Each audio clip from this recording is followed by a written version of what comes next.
Hey, welcome to Zevy's Garage. Today, we're talking about turbos.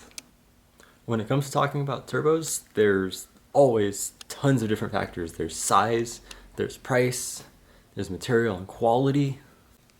If we start off here, this is a stock Mini Cooper S turbo. This is a RPM powered R300 turbo for the Mini Cooper S and JCW series. And this here is a eBay Rev9 F21M big turbo hybrid / whatever you want to call it. Up first is the stock Mini Cooper S turbo. This unit has approximately 120,000 miles, which is a pretty good life for a sporty application. The stock inducer is 37.8 mil and the stock exducer is 51 mil. Boost ranges from about 1500 RPM to about 5500, where the boost begins to taper off and falls pretty flat on its face after that. This turbo used is about $200 to $300. New goes for about $900 and is expected to live a long life. This here is the RPM powered R300 turbocharger. Brand new Borg-Warner unit paired with goodies from RPM inside. It is claimed that this turbo can outspool the stock Mini Cooper S turbo and holds power all the way to 6500 RPM. The RPM powered R300 turbocharger retails at approximately $2,200, making it the most expensive on the list.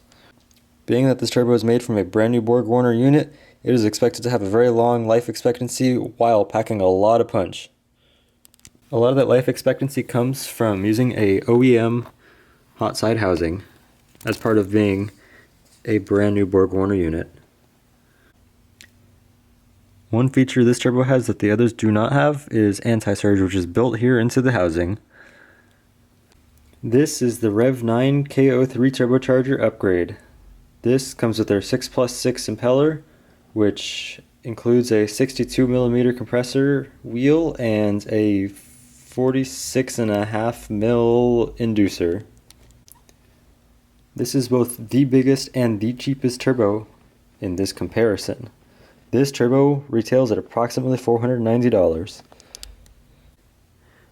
Bigger doesn't mean better, nor does cheaper mean worse. Being that this one's the biggest, it takes the longest for it to spool. It spools approximately at 3200 RPM, at minimum usually closer to 4000, and it does not top out until over $7,000.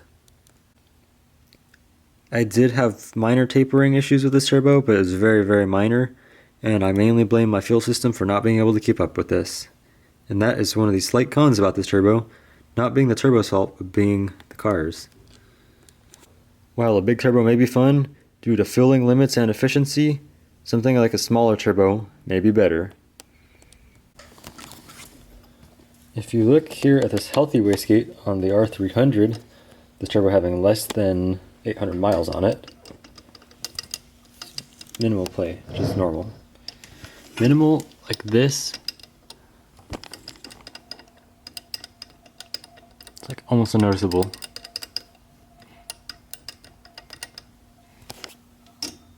Come over the stock S turbo with about 120,000 on it. There's a lot of play in there.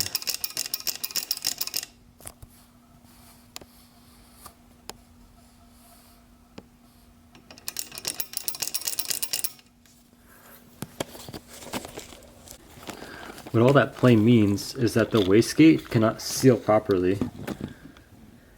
Hence, why you tend to run into boost issues. The rest of the turbo mechanically is super solid.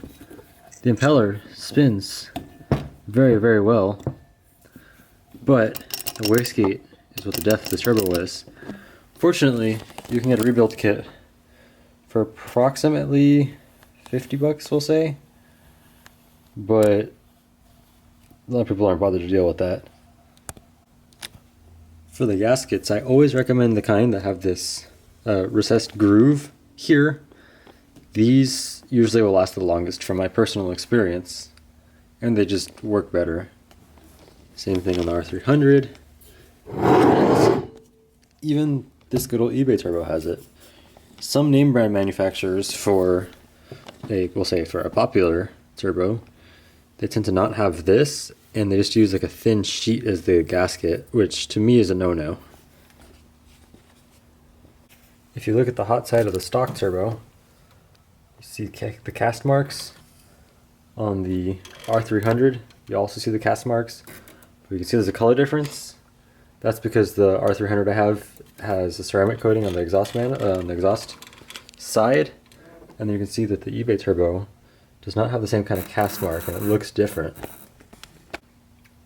Onto the exhaust manifolds that said turbos like to mount to.